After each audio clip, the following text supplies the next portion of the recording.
हमें ये कहानी यूपी से एक फ़ौजी भाई ने भेजी है। उनकी ये आपबीती कहानी है। उनका कहना है कि आप मेरी कहानी को अपने चैनल पर ज़रूर सुनाइए। आपके चैनल पर हमेशा सच्ची कहानियाँ होती हैं जो दिल को छू जाती है। आपके चैनल की कहानी हमेशा देखता रहता हूँ, तो मैंने भी सोचा कि मेरी आपबीती कहानी लोगों तक ज़रूर पहुँचनी चाहिए। ये मेरी ऐसी कहानी है, ज़रूर आप सोचने पर मजबूर हो जाओगे कि विश्वास नाम की कोई चीज़ नहीं होती।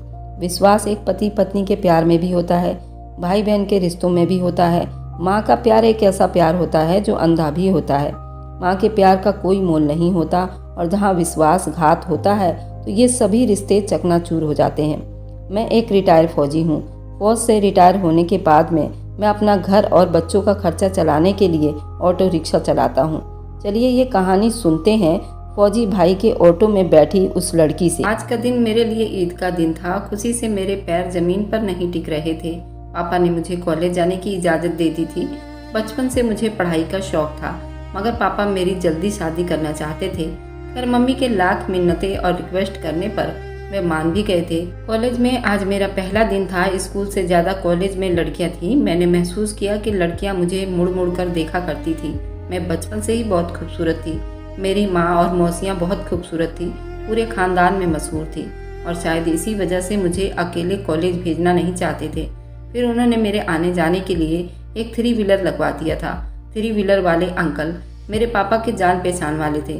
उन अंकल की उम्र मेरे पापा से मिलती जुलती थी, तो ऐसी वैसी कोई बात तो नहीं थी, घर वाली ही बात थी। पहले दिन तो ठीक रहा। मुझे उन्होंने वक्त पर कॉलेज छोड़ा और वक्त पर लेने भी आ गए। मुझे भी तसल्ली हो गई कि अंकल थे भी मेरे पापा की उम्र के। अगले दिन कॉलेज से वापसी पर अंकल ने मुझे बताए बगैर ही 3 व्हीलर एक अनजाने से रास्ते में ले लिया। ये रास्ता मेरे घर की तरफ नहीं जाता था। जब रास्ता काफ़ी लंबा हो गया तो मेरे दिल में एक अजीब सा शक पैदा हो गया। मैंने अंकल को रोकना चाहा, मगर शायद 3 व्हीलर की आवाज़ की और शोर की वजह से वो मेरी आवाज़ सुन ना पाए। वह मेरी आवाज़ न सुन पाए, इस बात ने तो मुझे और भी डरा कर रख दिया था। मैं अनजाने से डर के मारे पसीने में भीग गई थी। कभी तो मैं 3 व्हीलर से उतरने का सोचती, मगर फिर ख्याल आया कि चलते 3 व्हीलर से छलांग लगाना बहुत बड़ी बेवकूफ़ी होगी। खुदा न खास्ता हादसा हो गया तो क्या करूँगी। थोड़ी देर के बाद अंकल ने 3 व्हीलर एक घर के आगे रोक दिया।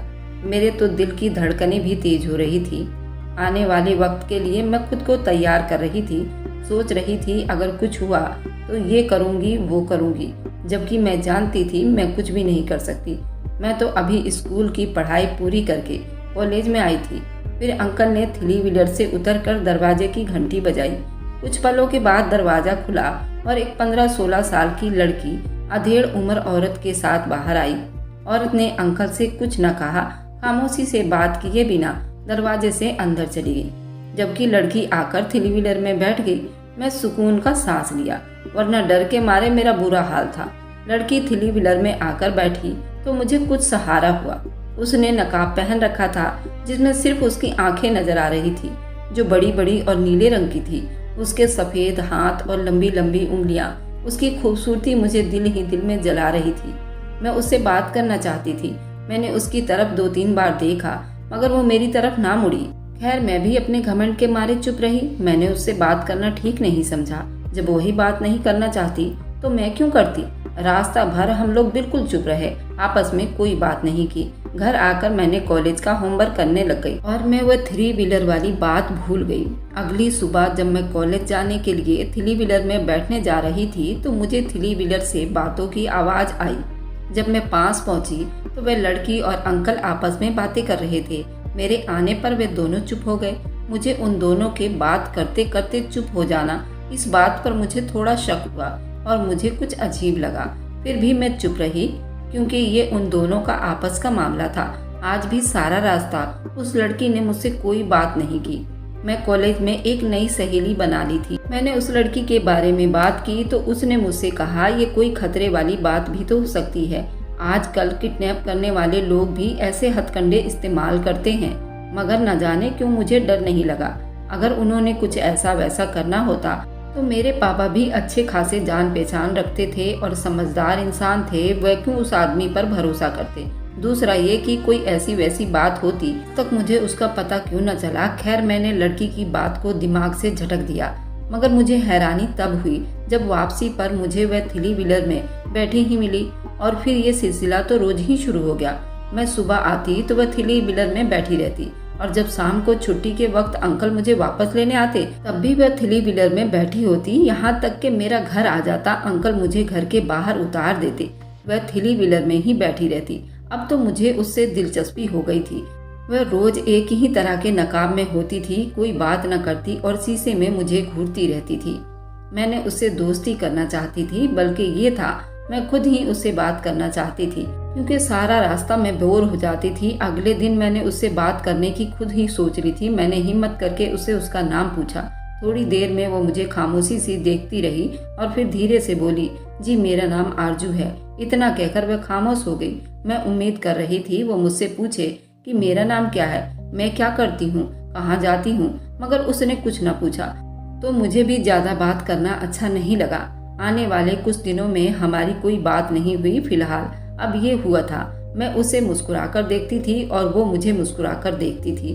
अब मुझे लगने लगा था वो मुझसे बात करना चाहती है, मगर डरी समी रहती, इसलिए वो मुझे कुछ कह नहीं पाती। अक्सर उसकी आंखों में सवाल होते या मुझे कुछ कहना चाहती, मगर फिर वह कुछ सोचकर चुप हो जाती। बात उसके हल्क में ही अटक जाते। शायद वो बात करना चाहती थी मगर कर नहीं पाती थी। एक दिन कॉलेज से वापसी पर अंकल को किसी ने फोन किया। फोन सुनते ही उन्होंने थ्री व्हीलर रोका और साइड में लगा ली।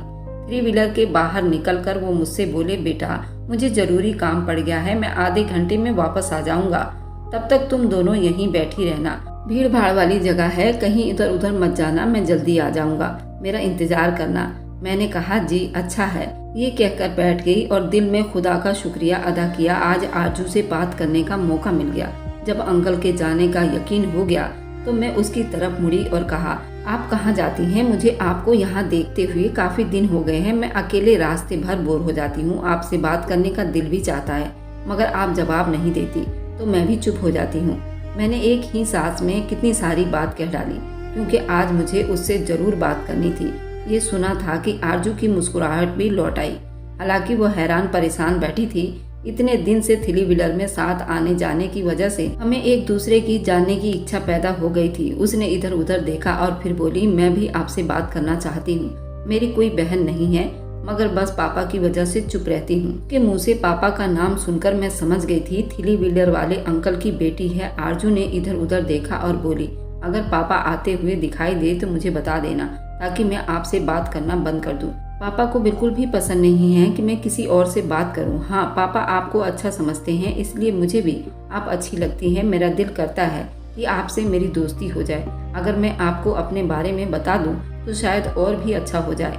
आप मुझे समझ जाएंगी और हमारी दोस्ती भी अच्छी हो जाएगी। उसने चमकती आंखों से मुझे देखा तो मैंने खुशी दिल से हाँ कहा, लेकिन मैं भी तुम्हारे बारे में जानना चाहती हूँ। आखिर सुबह शाम थ्री व्हीलर में क्यों बैठी रहती हो? अगर हमारी दोस्ती हो जाए तो बहुत अच्छा होगा। फिर उसने बताना शुरू किया, मेरे पापा रिटायर्ड फौजी हैं। हमारा संबंध एक गरीब खानदान से ही था। मेरे पापा कोई आला अधिकारी नहीं थे, मगर फिर भी हमारे घर के हालात बखूबी चल रहे थे। मेरे पापा ने हमें लाड प्यार से पाला था। मेरे पापा आज आपको ऐसे देख रहे थे ना, वैसे बिल्कुल भी नहीं थे। वह बहुत खुश मिजाज आदमी थे, मिलनसार भी थे। कभी भी हमें उन्होंने किसी से मिलने से नहीं रोका था। पापा के अपने भी बहुत सारे दोस्त थे, उनकी छुट्टी होने पर उनसे मिलने आया करते थे। अंकल सरफराज का मिजाज तो बिल्कुल मेरे पापा के जैसे था। मेरे पापा से उनकी उम्र थोड़ी कम थी, मगर रख रखाव, बातचीत और हंसी मजाक बिल्कुल उन्हीं की तरह ही करते थे, इसलिए वह भी पापा को भाइयों की तरह चाहते थे। पापा का रिश्ता भी उनके साथ काफी मजबूत था। उनका हमारे घर काफी आना जाना था और फिर पापा ने उनकी शराफत को देखते हुए अपनी बहन की मंगनी भी उनसे की थी। दादाजी के मरने के बाद अब वही बुआ की खुशियों की हिफाजत के जिम्मेदार थे। बाकी बुआ तो ब्याही जा चुकी थी, मगर एक फरजाना थी, तो पापा ने उनका रिश्ता सरफराज अंकल के साथ तय कर दिया था। अब सरफराज अंकल और मेरी बुआ की एक बेहतरीन जोड़ी थी। मेरे पापा के नज़र में इस रिश्तेदारी के बाद वह हमारे घर में सगे मेंबर बन गए थे। पापा ना होते वे हमारा ख्याल रखते, दूध पानी वगैरह दरवाजे पर ही दे जाते थे। एक बार जब देश में कुछ बमबारी हुई थी, उनकी वजह से फौजियों पर मुसीबत आई हुई थी। पापा को 6 महीने लगातार कोई छुट्टी नहीं मिली। इस बीच सरफराज अंकल ने हमारा बहुत ख्याल रखा था। मेरी बुआ से शादी के बाद भी उनका ध्यान हम पर से कम ना हुआ था। वैसे भी हमारी बुआ काफ़ी शर्मीली टाइप की औरत थी। उनको बाहर आना जाना बिल्कुल भी पसंद नहीं था। लोगों से मिलना जुलना भी कम नहीं था, जबकि अंकल काफ़ी हंसमुख थे। वे अक्सर हमें बाहर घुमाने के लिए ले जाया करते थे। हम भी मम्मी के साथ खुशी खुशी जाते। वे वापसी पर हमें आइसक्रीम भी खिलाते थे। मुझे और मेरी छोटी बहन रुखसाना दोनों को ही सरफराज अंकल बहुत अच्छे लगते थे।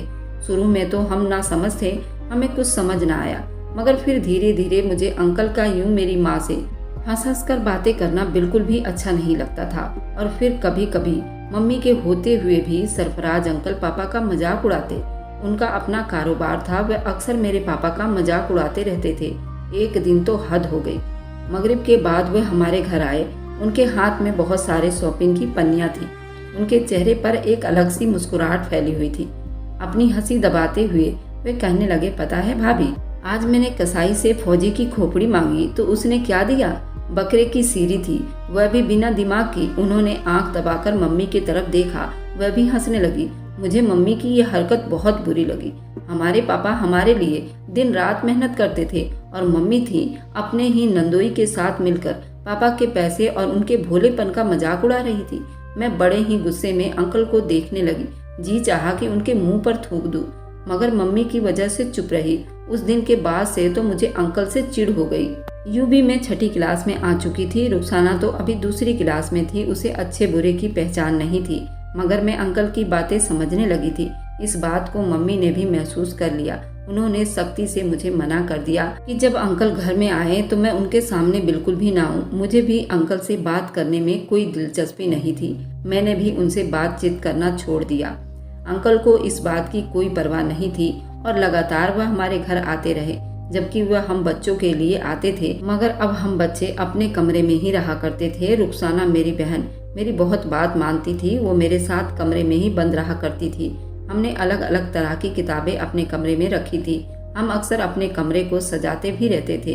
तो अब हम अंकल के साथ बाहर घूमने के बजाय कमरे में बैठकर किताबें पढ़ा करते थे। मम्मी भी हम दोनों बहनों से बिल्कुल लापरवाह हो गई थी। स्कूल से आने के बाद हम दोनों कमरे में बंद रहते। अंकल अक्सर घर आ जाते और मम्मी और वो बातें करते रहते। मैं बचपन से ही समझदार थी। मैं अपनी छोटी बहन रुखसाना का बहुत ख्याल रखती थी। हम दोनों बड़ा मिलजुल कर रहते थे। हम सोते भी अलग कमरे में ही थे। अब मुझे आदत हो गई थी, मगर उस दिन जोरों की बारिश थी। मुझे और रुखसाना को बहुत डर लग रहा था। मैंने अपनी छोटी बहन को इधर उधर की कहानी सुनाकर सुला तो दिया था। यूं लगा था कि छत हवा से उड़ जाएगी। कभी कभी मैं उठकर बाहर देखती और फिर आंखें बंद कर लेती। वह रात बहुत खौफनाक थी। जब मेरा डर खत्म ना हुआ तो मैंने मम्मी के कमरे में जाने का सोच लिया। मेरी छोटी बहन मेरे साथ ही सो रही थी। मैंने सोचा मम्मी को बुलाकर इसी कमरे में ले आऊंगी, क्योंकि रुखसाना नींद से जागकर फिर वो बड़ी मुश्किल से सोएगी। ये सोचकर मैंने उठकर दरवाजा खोला और मम्मी के कमरे की तरफ आ गई। मम्मी के कमरे का दरवाजा बंद था। मैंने खिड़की के अंदर झांका तो अंदर बिल्कुल अंधेरा था। मैं मम्मी को पुकार रही थी, मगर उन्होंने कोई जवाब नहीं दिया। इतने में जोर की बिजली कड़की। एक पल के लिए तो हर जगह बिल्कुल उजाला हो गया था। एक सेकंड के 1000वें हिस्से में मैंने सरफराज अंकल को मम्मी के कमरे में देख लिया था। मैंने जो कुछ देखा वह तो अपने शब्दों से बता नहीं सकती। अभी मैं खिड़की से लगाकर खड़ी थी कि मेरी बहन की चीखों की आवाज आई। मैं मम्मी की खिड़की छोड़कर बहन की तरफ भागी। शायद मेरी बहन अभी अभी जागी थी। मैंने कमरे का दरवाजा खुला छोड़ दिया था। मेरे आने के बाद शायद मेरी बहन भी जाग गई थी और कमरे से बाहर आने की कोशिश की होगी तो दरवाजे के साथ बनी सीढ़ियों से फिसल गई होगी। उन सीढ़ियों से हम अक्सर आते जाते थे, क्योंकि वो बहुत खतरनाक थी। 1-2 बार मेरी छोटी बहन वहां से गिर भी चुकी थी और शायद बारिश में फिसलने की वजह से वह सीढ़ियों से नीचे गिर गई थी। मैंने वापस कमरे में आकर देखा तो बिजली जा चुकी थी। रुखसाना कमरे में नहीं थी। मैंने जल्दी से जाकर मम्मी का दरवाजा बजाया। मेरी माँ ने दरवाजा ना खोला। मैं जोर जोर से दरवाजा पीटने लगी, मगर मेरी माँ ने दरवाजा खोलने में बहुत देर लगा दी। दरवाजा खोलकर उन्होंने गुस्से से मुझे देखा। मैंने उन्हें बताया कि रुखसाना सीढ़ियों से नीचे गिर चुकी है। इतने में मेरी बहन की सिसकियां दम तोड़ चुकी थी। हम लोग उसके पास गए तो वो बिल्कुल ठंडी पड़ चुकी थी। मम्मी के पीछे पीछे सरफराज अंकल भी आ गए, जो अभी अभी वो मेरी मम्मी के कमरे से ही निकले थे। उस वक्त मुझे कुछ समझ में नहीं आया, मगर मेरी बहन के शोक निकलने के बाद जो कुछ मेरे दिमाग में आया, जो कुछ मैंने देखा था, मैंने पापा को सब कुछ बता दिया। अब ये सुनकर वह दंग रह गए। फिर बोले, बेटा ऐसी बात नहीं करते, आप अपनी अम्मी के बारे में ऐसा मत सोचा करो। आपने मुझसे कह तो दिया है, मगर उनके चेहरे पर फिक्र के आसार गहरे थे। उस दिन के बाद से पापा अक्सर घर पर रहने लगे। फिर एक दिन उन्होंने बताया कि वे जा रहे हैं, अब शायद उन्हें 3 महीने छुट्टी ना मिले। मैंने उनकी जल्दी जल्दी पैकिंग की, वे घर से निकले। करीब आधे घंटे के बाद ही सरफराज अंकल हमारे घर आ गए। वे दोनों बैठकर आपस में बातें करने लगे। मैं हैरान थी। मेरी माँ मेरी बहन के मौत के गम से कितनी जल्दी बाहर निकल गई, जबकि मैं अभी तक रोती रहती थी। मुझे कमरे में उसकी किताबें देखकर रोना आता था। उसकी याद आती थी तो अक्सर मैं अपनी मम्मी के पास दौड़कर आ जाती, लेकिन मेरी माँ तो अक्सर अपने मोबाइल में ही लगी रहती, या फिर सरफराज अंकल आ जाते और वे दोनों बातें करने बैठ जाते। ऐसे में तन्हाई का शिकार हो गई थी। मेरी छोटी बहन की याद मुझे बहुत आती थी। उस दिन पापा के जाने के बाद सरफराज अंकल और मम्मी बातें कर रहे थे। अचानक ही दरवाजे पर किसी की आने की आहट हुई। मेरी माँ तो अंकल से बातों में बिजी थी। मैं दबे कदमों से वहाँ गई और दरवाजा खोल दिया। सामने मेरे पापा खड़े थे। उन्हें देखकर मुझे बहुत खुशी हुई। वो दबे कदमों से अंदर आए और मुझे अपने कमरे में जाने को कहा। उसके बाद मम्मी और पापा की खूब लड़ाई करने की आवाज़ आ रही थी। मैं अपने कमरे में बैठी। थोड़ी देर के बाद जब पापा ने मुझे बाहर बुलाया, वहाँ माँ नहीं थी, शायद वह जा चुकी थी। पापा ने मुझे प्यार किया और तसल्ली दी। जब मैंने अपने माँ के बारे में पूछा तो वह रोने लगे और कहने लगे कि अब वह इस घर में नहीं आएगी। उस दिन के बाद से मैं और पापा अकेले रहते हैं। अब वो कहते हैं माँ ने उन पर केस कर दिया है। अब उन्हें माँ को कुछ पैसे देने हैं। वे कर्ज उतारने के लिए वो थ्री व्हीलर चलाते रहते हैं। घर में कोई नहीं होता। पापा को अब किसी पर भरोसा नहीं, इसलिए वो मुझे अक्सर अपने थ्री व्हीलर में ही बैठा के रखते हैं। कुछ दिन मैं अपने बड़ी माँ के घर पर रही, मगर अब वहाँ नहीं जाने देते। शायद इसलिए वहाँ मेरे बड़ी माँ के साथ बेटे हैं। अब वह चाहते हैं कि मैं हर वक्त उनकी निगाहों के सामने रहूं।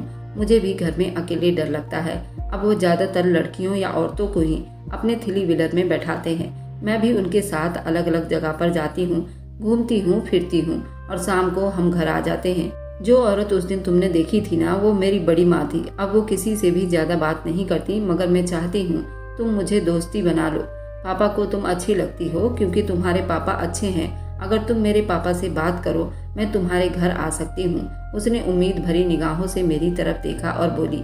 मैं इतवार को बहुत ज़्यादा बोर हो जाती हूँ। वह सारा दिन कमरे से नहीं निकलती थी। सुबह सुबह घर का काम करके वह अक्सर फ्री हो जाती है। अभी वह यही बातें कर ही रही थी कि अंकल वापस आ गए। उनके आते ही आरजू बिल्कुल चुप बैठ गई। मैं भी उसकी मजबूरी समझते हुए जब मैंने घर जाकर ये सारी बात बताई और पापा से रिक्वेस्ट की, पापा आप आरजू के पापा से बात करो, तो वह बोले, बेटा ये उनके घर की आपस की बात है। अच्छा ही होगा कि तुम इस बात से दूर ही रहो, और वैसे भी तुम्हें अभी पढ़ाई पर ज्यादा ध्यान देनी चाहिए। अब पापा की बात सुनकर मैं खामोश हो गई। उनसे बहस नहीं कर सकती थी, मगर मैं आरजू के लिए अक्सर घर से कुछ न कुछ पकाकर ले जाती थी। उसे कहानियों की किताब भी दिया करती थी ताकि उसका दिल लगा रहे। अंकल मुझे कुछ नहीं करते थे, वह भी मेरे रखरखाव से बहुत खुश रहते थे। मैंने कभी ऐसी वैसी कोई हरकत नहीं की और एक दिन डरते डरते अंकल से बात की। कहा कि मैं आरजू की फीस भर दूंगी, आप मेरे कॉलेज में आरजू का एडमिशन करवा दो। आरजू पढ़ने में बहुत तेज है, हम दोनों एक ही साथ कॉलेज में जाएंगे और हमारा कॉलेज भी गर्ल्स कॉलेज है, उसमें कोई ऐसी वैसी बात नहीं होगी। अंकल ने भी आरजू को पढ़ाने की परमिशन दे दी थी और हम खुशी खुशी अब दोनों सहेली बन गए। एक दिन कॉलेज में मिलने के लिए आरजू की माँ आई थी, जो कि सरफराज अंकल के साथ ही आई थी। सरफराज अंकल ने मेरी माँ से निकाह कर लिया था और वे दूसरे मकान में रहा करते थे, क्योंकि सरफराज अंकल के पास बहुत पैसे थे और एक अलग घर बनाकर मेरी माँ को उन्होंने दिया हुआ था।